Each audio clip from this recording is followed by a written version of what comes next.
Oh, hello. Happy Thursday. I'm coming to you with an energy update. It's such an extraordinary time. Oh my gosh. It's such an amazing time. I know there's a lot of chatter out there in the world about how terrible it is, but I don't ascribe to that point of view. I really ascribe to a point of view about how extraordinary this time is. And I said a little bit about that before, but I ascribe to a higher reality than the 3D experience.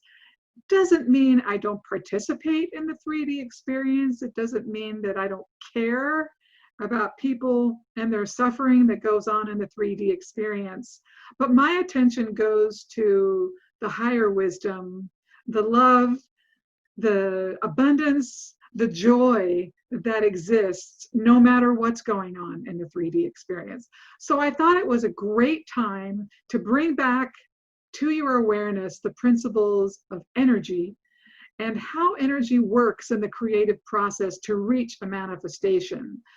Because right now, where everyone is limited in their physical ability to move about the cabin, as we should say, and some people's income is limited or opportunities, I thought, what a perfect time to remind you of your God-given divine right information to have and receive, regardless of what's happening in the 3D experience.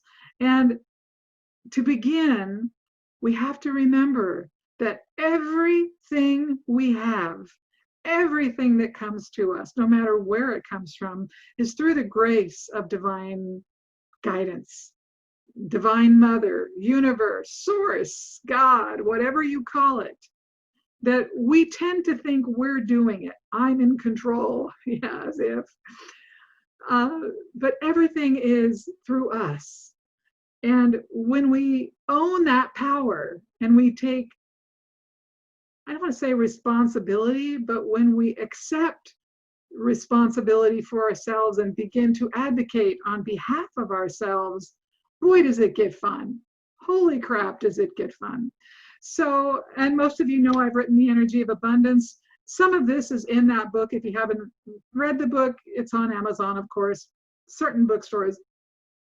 But I thought it was a perfect time to go over some of these things. So because my handwriting is really atrocious and I can't draw to save my life, I created a document to help you follow along with some of the things I'm going to talk about today. So let's start with the point of view that vibrations and frequencies are on a spectrum from low to high. The higher the vibration, the faster it moves and the more spacious it is. Spacious frequencies inspire attraction. Spacious in frequencies invite things in. I've probably mentioned to you before, when I'm looking to make a prediction, I always look for where the space is in someone's energy, because where there's space, that's where stuff happens. So, and then on the low level vibrations, they're contracted, they're closed, they don't vibrate very fast at all. So you can certainly create from those places, but what you create will be not something you will like unless you like punishment a lot. So let's go over it just for sake of argument. High level vibrations are things such as enthusiasm, joy, love, happiness, generosity. Yeah, let me go ahead and point to it. All right, so here we go. Look at that terrible arrow.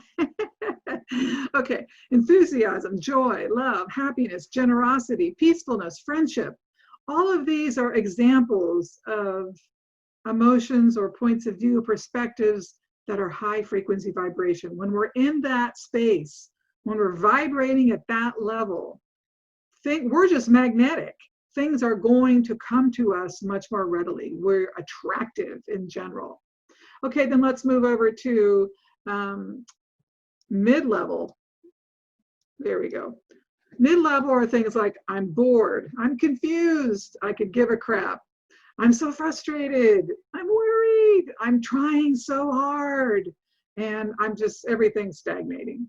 Those are examples of mid-level vibrations, and in mid-level, you can create from there, but you kind of just you're a hamster wheel. You just can't get traction. Just the same thing over and over and over again.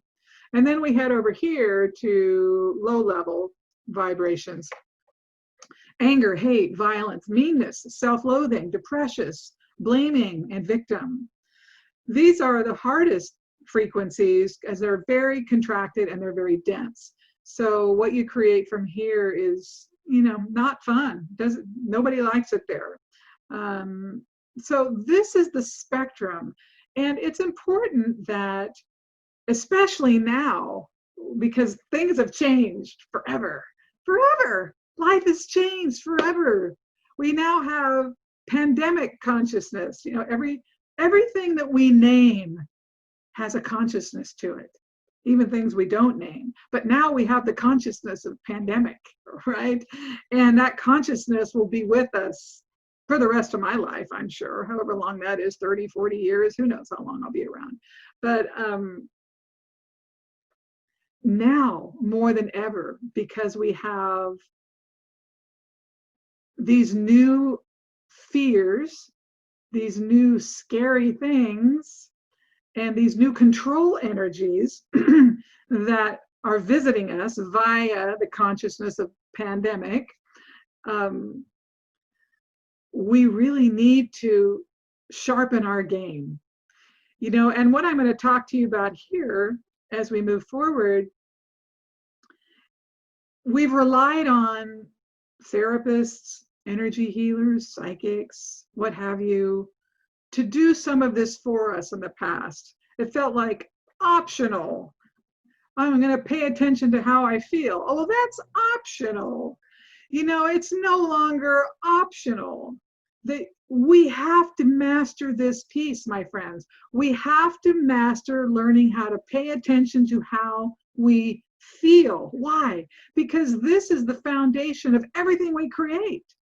If we are glossing things over, avoiding things, being afraid of things, oh my gosh, I can't do that, you're not helping yourself at all. And at this time, when all of a sudden the energy is malleable and it's intense, and I laugh as I talk about it because it doesn't affect me in a negative way. I just kind of look at it and go, oh, look at all of that. Kind of reminds me of water skiing or being out there in the water and mastering, these waves and different things. But we have to learn how to pay attention to how I feel. How am I feeling? What am I feeling? And if we don't get that piece right, if we can't get in alignment with our truth, our core center, we're lost. We're lost at the get-go. So everybody in this new reality, you're going to excel if you can learn to pay attention to how you feel, and not just accept it, but the number 2 here, learn to resolve and dissipate the negativity of that vibration. So depending on where you fall on the spectrum, if you're in a self-loathing state of mind, you're going to have to get yourself out of that. Yeah, because if you don't, the energy that's out there is kind of like those old Pac-Man when I was a kid. It's going to come up and eat your energy, right? You're going to be toast next to that energy. That you have to be on your game to resolve that energy. And you can do that through energy work. You can do it through meditation, get some therapy, whatever you have to do. But this is the time to get the tools and resources to learn how to release and resolve negative points of view about your experience. And the last piece of this, say you have a bunch of childhood trauma or whatever your issue is, you have to continue and ongoingly surrender to and accept higher wisdom as the dominant authority in your life. That is the golden ticket. That is the get out of jail card free. That is the truth that will set you free from all the noise that's going on in the external reality. So what gets in the way of having high vibrations? Well, our programming. This is why I am wholeheartedly against the news media. 100% well, 99.999% against the news media. Um, and it's not just the news media, it's family, it's friends, it's culture at large. We have been programmed to believe that our information that we need to have is not inside of us, that what we need is outside of us. And we better pay attention to this voice over here, A, because they're loud, or B, because they're really angry and they're stomping up and down, or C, oh, somebody's getting hurt over here. We need to pay attention to that. So programming is fascinating. It's highly controlling, and we don't recognize it. We think we're doing the right thing. We think, well, I'm following the program. The program tells me I need to do this, that, or the other. My culture tells me I need to do this, that, or the other. But essentially, we're listening to something that is outside of us. And all of us have high degrees of programming that has been with us for some time. But the programming interferes with being in high level vibration. If somebody's yelling at you and telling you you're stupid and you're this and you're that and why aren't you following the rules and blah, blah, blah, blah, blah, that's probably going to make you feel a little crappy if you take it in. You know, that's more of a low level vibration. How can you attract? How can you magnetize from that? So the ability to step back and from programming and be an observer to life, an observer to what's happening. And from that point of view, you're much more likely to make good choices about what the next step should be. But programming itself, we have to become aware of how we've been programmed to behave and think and respond to the 3D reality. Next, we have false beliefs and erroneous beliefs. Some of us just abdicate our authority and our power and say, well, I don't really know how that works, so I'm just going to accept this thing somebody told me. That we abdicate responsibility for our own belief system and say, well, that just sounds too hard, or I don't know if I can do that, or that's crazy, or this, that, or the other. So we just believe a bunch of crap that's not true. And that's easier, right? And we're so adaptable as human beings. We'll adapt to damn near anything, you know? It's like, sure, I'll put a mask on. Yeah, I'll wear that all the time. Matter of fact, I'm going to wear it to bed tonight. I'm going to take selfies in it. I'm so proud of my, you know, this isn't an anti-mask speech, but I'm saying we're adaptable. We do what we are told. So learning our programming, looking at false beliefs and erroneous beliefs and saying, does that really feel resonant when I hold that in my body? You know, what does control energy really feel like? And then the final thing, and what gets in the way of high vibrations, is we're influenced by the external 3D reality, and we think it's the dominant reality. We've got it backwards. Everything going on in 3D reality dictates our movements. It dictates our thoughts. It dictates our points of view. In a high vibration universe, higher wisdom has to dictate the point of view. That's the calculus, the trigonometry of how the universe works. It's not the arithmetic, the math, the subtraction. It's not the basic math that happens in the 3D reality. And when you approach the 3D reality with higher wisdom, you're in the driver's seat. You are not the tail wagging the dog. You are in the driver's seat. And so these are the things we have to master to raise our vibration and to exclude the things that get in the way. And how do we do this? The last line really explains it. Spiritual muscle. We have to develop our spiritual muscle. We're lazy. We're flabby. We haven't had to do the work in a very long time. Things have been kind of okay, right? We develop spiritual muscle by each and every time a situation presents itself to us, which causes us conflict or challenge or discomfort, that rather than just eat it up and say, yum, yum, yum, I guess this is for me, this is my life, blah, blah, blah. No, we say, wait a second. I'm divine guidance. My divine birthright is to live in abundance and joy and happiness. This does not feel like divine to me. So what am I going to do with this? Why am I responding to this? What's the higher wisdom here? How is this serving me? What is this teaching me? We look for what it's giving to us, not what it's taking from us. And when that becomes our automatic response pattern, and we stay in the negativity less and less, our spiritual muscle becomes stronger and stronger. I act like I'm, building my biceps here. And then as programming comes to us or situations come to us, we automatically default to a higher wisdom. And that dissipates whatever residue is in our energetic system that causes us to have those negative response patterns and small ourselves down in consciousness. And as we do that and we dissipate programming and erroneous beliefs, what happens? We really begin to honor our own divinity. We honor the truth that is the essence of who we are, a part of Source, a part of God consciousness, a part of Divine Mother, universal consciousness, that timeless being that we are, that has been promised the abundance of the universe. And as we honor that, that raises our frequency overall. And then where does that lead us? It leads us to being in gratitude all the time for all of our experiences.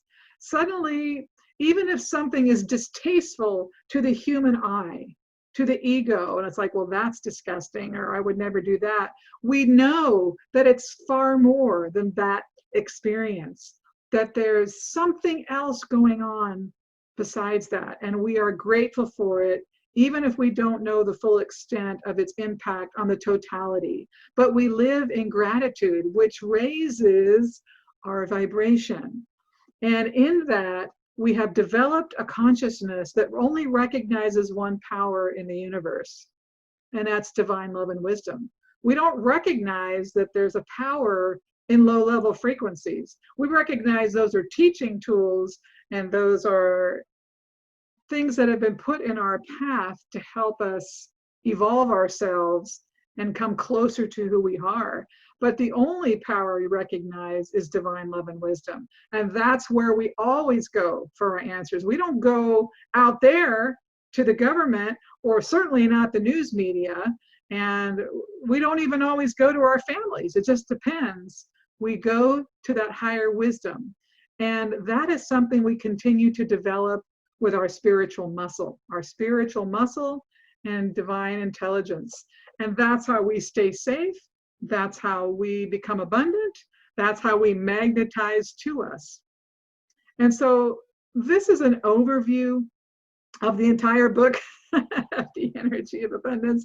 But it felt important with everything going on that I put it out here again for you to digest in a smaller meal. And remember that if you just pay attention to how you feel and learn to work with that, don't avoid it, don't skip over it, deal with your moments, the rest of your life will take care of itself. It's really quite remarkable. Anyhow, there you go. I'll stop the share. I hope that's helpful to you in some way. And tomorrow I will do my best to put a reading out for the weekend and the first part of next week. And hope you guys are well. Mwah, love you. Bye-bye.